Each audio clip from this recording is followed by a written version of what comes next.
Hey guys, we're in the book of Proverbs still. We're talking about some of the practical things of life, and there's nothing more practical actually than the use of the words that we've been given. The book of Timothy tells us that we can use these words well.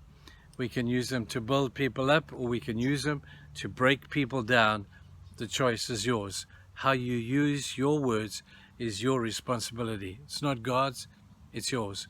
But the onus is upon us to make sure that we don't use careless words. That's what we said yesterday, where we spoke about the carelessness of the way we speak, that we don't have this filter between here and here, that we can make sure that we give credible and truthful answers. But the next category of words is I want to talk about thoughtful words. Thoughtful words. Here's the verse I want to read. Proverbs 15 verse 28 it says, "The heart of the righteous weighs its answer, but the mouth of the wicked, it gushes forth evil." The heart of the righteous. Remember we said yesterday that what your language gives away what's going on in your heart. The heart of the righteous weighs its answers. Like it has this balance inside, this scale. And you want to weigh up, say, is this more positive than this, or is this negative? Is this outweighing what I'm really trying to say? And we contemplate it, we practice the art of being able to speak thoughtful words. I have been blessed incredibly in the course of my life by people who have spoken thoughtfully into my life, even if they've had to be confrontational words, words of correction, sometimes words even of admonition. I love the fact that they've spoken them thoughtfully. They haven't just winged it. They haven't just said it, like a automatic response. Press a button and out comes this answer. You can see they have weighed their words. That's a good thing to do. When you talk with your family members, when you talk with people in your community, just weigh your words. Does this positive outweigh the negative? Because it's so easy just to load up the negative side and nail people for stuff. Or can I speak with a distinct positive attitude, with positive words into that situation? I wish we had a rewind button sometimes that we could just press and say, let me just rewind that. Sometimes when I do these little video things and I make a blunder and I think, oh, that was a stupid thing to say. I am blessed because I have a button I can press that says, doop, stop that, start again. In life, we don't have that. On this, we've got that. And I sit here and I have to weigh my words. And if I weigh them badly and they're weighing on the negative, man, I've got to start all over again. But I have the benefit of technology to be able to do that in this context. In life, it's not like that.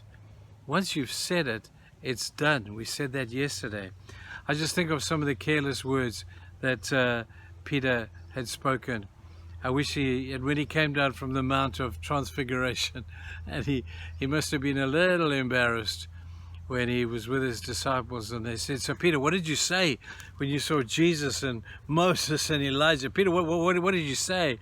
And Peter said, "It was a little careless, wasn't very thoughtful, but I offered to build everybody a shack." And I bet he wished, I wish I'd never said that. I wish I'd thought more carefully about what I was to say. Or what about when Peter was standing at the fire and Jesus was there and the servant girl came and said to Peter, "Don't you know that guy? You have the same accent as him. Is he a friend of yours?"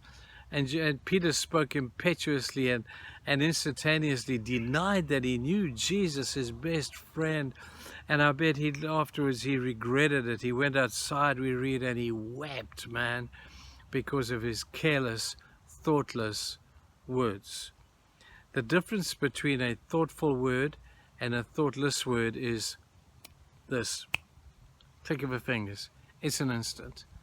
In an instant, in a split second, you can change from one to the other. You don't necessarily have to go away and contemplate this for half an hour and say, well, should I say it this way? I should have said it that way. You know how you need to say it. You've just got to instantly switch the switch and do the right thing. And that's a split second, turning a response, call it a reaction into an appropriate response is just a split second. You've been recently watching some stuff on I was shown on YouTube about poor responses in the midst of traffic, and road rage, and somebody's bad response. I'm not condoning bad driving at all. We see plenty of that, and it gets me as well.